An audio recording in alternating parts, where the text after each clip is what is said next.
ಜಯಂತಿ ಆಚರಣೆ ಮಾಡ್ತಾ ಇದ್ದೇವೆ. ಆದ್ರೆ ಮೊದಲ ಅಧ್ಯಕ್ಷರು ಇವತ್ತು ಮಾನ್ಯ BR ಪಾಟೀಲ್ ಸಾಹೇಬರು, ಶರಣಪ್ರಕಾಶ್ ಪಾಟೀಲ್ ಸಾಹೇಬರು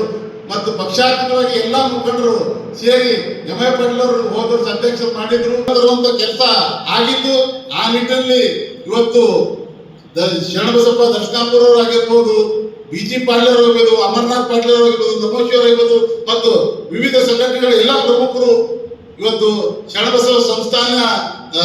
ಪೀಠಾಧಿಪತಿ 9ನೇ ಪೀಠಾಧಿಪತಿ ಅವರು ಮತ್ತು ಮಾತೋಶ್ರೀ ದಾಕ್ಷಾಯಿಣಿ ಅವರ ಎಲ್ಲರ ನೇತೃತ್ವದಲ್ಲಿ ಈ ಬಾರಿ ಮತ್ತೊಮ್ಮೆ ಅದೇ ರೀತಿ ಪ್ರತಿ ವರ್ಷ ಬಸವ ಜಯಂತಿ ಇದೇ ರೀತಿ ಮಾಡಬೇಕು, ಬಸವಣ್ಣನ ಆಚಾರ ವಿಚಾರ ಪ್ರಚಾರ ಆಗ್ಬೇಕಂತ ಸಂಘಟನೆ ಬಲ ಆಗಬೇಕು. ಇವತ್ತು ಬರೇ ನಗರದಲ್ಲೇ ಮಾಡಿದ್ರ ಬಸವ ಜಯಂತಿ ನಗರ ಜನರಿಗೆ ಸೇರಿಸ್ಕೊಂಡು ಮಾಡಿದ್ರ ಬಸವ ಜಯಂತಿ ಆಗ್ಲಿಕ್ಕೆ ಪ್ರಚಾರ ಆಗ್ಲಿಕ್ಕೆ ಸಾಧ್ಯ ಇಲ್ಲ. ಗ್ರಾಮೀಣ ಮಟ್ಟದಲ್ಲಿ ಲಿಂಗಾಯತ ವೀರಶೈವರ ಬಗ್ಗೆ ಎಲ್ಲರಿಗೂ ಒಗ್ಗೂಡಿಸಿ ಒಂದು ಸಂಘಟನೆ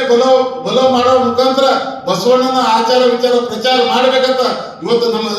ಅಧ್ಯಕ್ಷತೆಯನ್ನು ಎಲ್ಲರ ಒಂದು ಒಮ್ಮತದಿಂದ ಮಾನ್ಯ BR ಪಾಟೀಲ್ ಸಾಹೇಬರಿಗೆ ಈ ಒಂದು ಜವಾಬ್ದಾರಿ ನೀಡಿದ್ದಾರೆ. ಬಹಳ ಅರ್ಥಪೂರ್ಣವಾಗಿ ಮಾಡ್ಲಿಕ್ಕೆ ಅವರು ಕೂಡ ಸುಮಾರು 10 ದಿವಸ ಅವ್ರ ಸರ್ಕಾರದ ಇಷ್ಟು ಕೆಲಸ ಇದ್ರು, ಅವ್ರ ಕ್ಷೇತ್ರದ ಇಷ್ಟು ಕೆಲಸ ಆದ್ರು, ಬಸವಣ್ಣನ ತಲೆಕ ಇವತ್ತು 10 ದಿವಸ ಪ್ರತಿಯೊಂದು ತಾಲೂಕಿಗೆ ಭೇಟಿ ಮಾಡಿ ಪ್ರತಿಯೊಬ್ಬರು ಮುಖಂಡರಿಗೆ ಭೇಟಿ ಮಾಡಿ ಯುವಕರಿಗಾಗಿರ್ಬೋದು, ಮಹಿಳೆಯರಿಗಾಗಿರ್ಬೋದು, ಮುಖಂಡರಿಗಾಗಿರ್ಬೋದು ಎಲ್ಲರನ್ನು